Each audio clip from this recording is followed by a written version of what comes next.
स्वागत है आप सभी का बुलेटिन में। आपके साथ में हूं नलिनी पांडे। आशुतोष ब्रह्मचारी ने स्वामी अविमुक्तेश्वरानंद के विद्या मठ को लेकर गंभीर सवाल उठाए हैं, जिस पर विद्या मठ में किताब के सिलसिले में 1 महीने गुजारने वाली लेखिका भूमिका द्विवेदी ने न्यूज़ 18 से एक्सक्लूसिव बातचीत की। आपको सुनवाते हैं।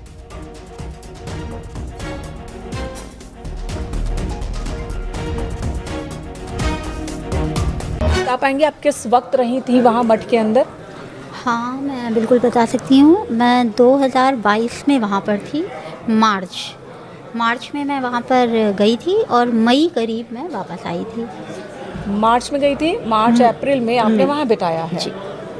तो पूरे एरिया में आप जाती थी, आपको इजाज़त थी? इजाज़त नहीं थी पूरे में जाने की। वहाँ पे मैं एक आउटसाइडर हूँ। जो वहाँ पे रहने वाले हैं बहुत जगह, तो वो जो वहाँ रहते हैं वो भी नहीं जा सकते हैं, हर एक व्यक्ति। लेकिन बहुत सारे जो एक्चुअली मठ का मालिक है वो ही जा सकता है। कुछ ऐसी भी प्रोहिबिटेड एरियाज़ हैं वहाँ पर। और मैं तो बिल्कुल ही आउटसाइडर हूँ, मैं तो बाहर से आई हुई हूँ और मैं दिल्ली से गई हूँ। दिल्ली के लोगों से वहाँ कुछ ज़्यादा ही हवा उन लोग को लगता है। तो क्योंकि इस कुर्सी से, इस चेयर से, ये सनातनी सर्वोच्च पद है। इस पद से हमारे 70-75 साल के संबंध हैं पारिवारिक से। हाँ, मेरे ग्रैंडफादर जो हैं वो स्वरूपानंद महाराज जी, जो कि अविमुक्तेश्वरा जी के गुरु हैं, इनके मित्र भी रहे हैं, वकील भी रहे हैं, मुवक्किल थे वो हमारे, और सखा भाव भी रहा है। और फिर जब उन्हें चेयर मिल गई थी, यानी कि जब उन्हें शंकराचार्य 2 के लिए मुकदमा चल रहा था, जब उन्हें 2 में विजय हासिल हुई और वो बैठ गए, तो फिर वो गुरु वाले पद पर आ गए। तो मित्रता गौड़ हो जाती है, सारे सामाजिक रिश्ते गौड़ हो जाते हैं। तो इस तरीके से 75 साल का करीब रिश्ता बाबा से स्वरूपानंद महाराज जी का रहा है। तो अब जब स्वरूपानंद महाराज जी ब्रह्मलीन हो गए, देह उनकी नहीं रही सामने, तो उनका शिष्य बैठा चेयर पर, जबकि उनका प्रिय शिष्य ये नहीं भी थे जो बैठे हैं। जो विवाद है उस विवाद को भी आपने करीब से देखा होगा। ये प्रिय शिष्य नहीं थे, आप कह रही हैं? हाँ, ये उनके सबसे प्रिय शिष्य नहीं थे। मेरे बाबा की रीडिंग यही थी, ये उनके सबसे प्रिय शिष्य नहीं थे। फिर इन्होंने कैसे हासिल कर ली वो गद्दी? ये भी बहुत पता नहीं है ये, क्योंकि वो वहाँ बंगलौर में थे।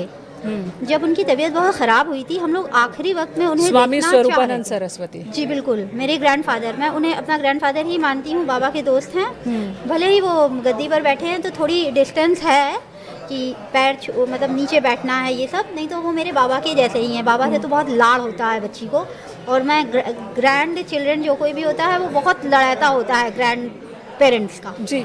तो स्वामी अविमुक्तेश्वरानंद, इनकी बहुत सारी चीज़ें विवादित रही, गद्दी पर आना, शिष्य होना नहीं होना, सब कुछ विवादित। तो आप आश्रम के अंदर भी इनसे आपने मुलाकात की है? नहीं, मेरी इनके आश्रम के अंदर कभी भी मुलाकात नहीं हुई है। और उसकी एक बहुत बड़ी वजह ये है कि वो उनका विश्राम स्थल है।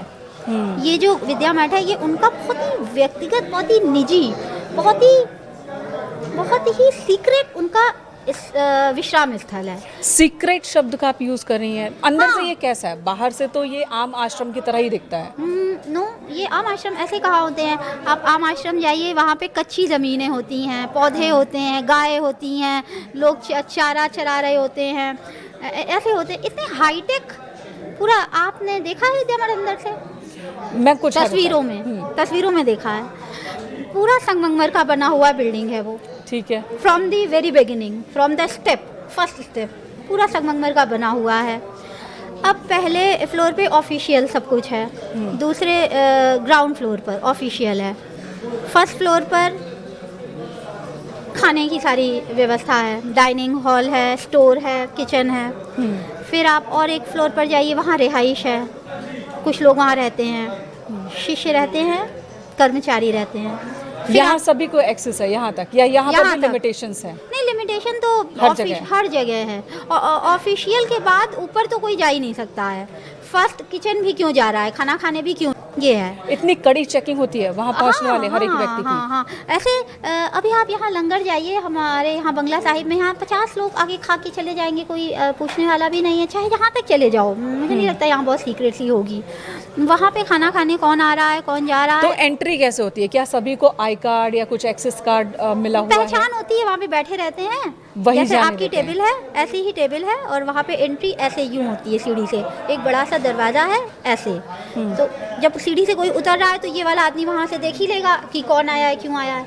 तो जैसे कोई आ रहा है तो लोग आपस में एक बार कहेंगे भी ऐसे में कि ये है वो है, तो वो इशारे से कह देंगे कि let him come, let her come, आए देखें क्या बात करना है। फिर वो जो भी बात करेगा, जैसे हम खाना खाने आए हैं या हम इसलिए आए हैं, तो ये लोग हैंडल कर लेंगे।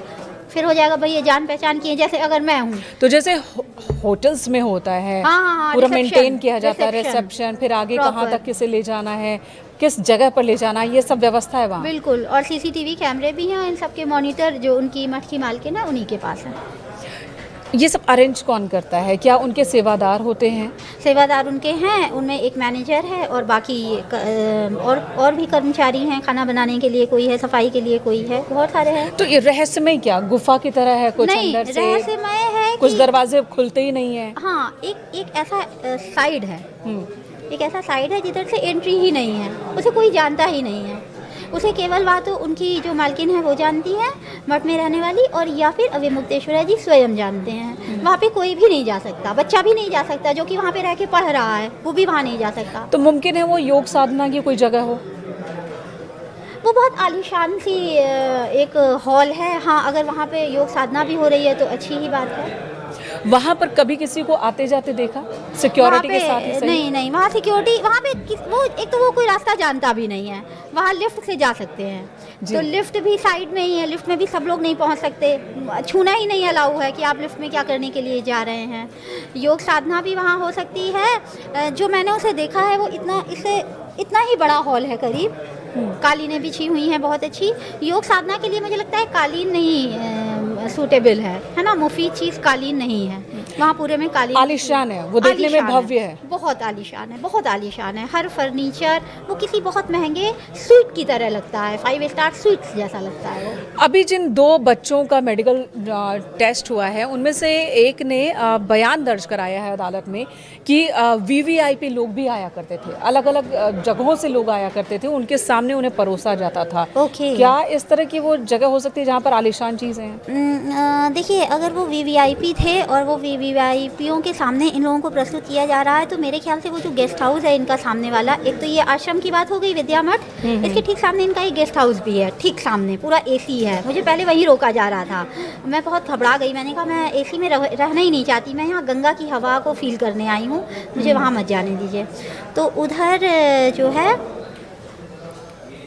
उसमें वीवीआईपी गेस्ट इनके रुकते हैं, तो अगर ऐसा होता होगा तो मेरे ख्याल से वहीं पे होगा। वो पूरा एसी है, सील्ड है, जैसे होता है कि इसी चाबी से खुलेगा, वो जो वीवीआईपी सिक्योरिटी होती है उस टाइप का वहाँ पर है माहौल। क्या वटुकों को सिक्योरिटी में रखा जाता है कि वो कहीं जाए नहीं, किसी से बात नहीं करे? अंडर विजिलेंस हैं, सिक्योरिटी ही इसको अगर आप कहना चाहें तो, वो विजिलेंस में है, उन्हें यहाँ निगरानी की जाती है, निगरानी है, कहीं जाने की उन्हें इजाज़त नहीं है। एक वटुक ने बताया कि वो बहुत मुश्किल से प्रयागराज में स्नान के दौरान विवाद में वो बहुत मुश्किल से भाग पाया। तो क्या वहाँ बच्चों को इस तरह से भी रखा जाता है? हाँ, कोई कहीं जा नहीं सकता।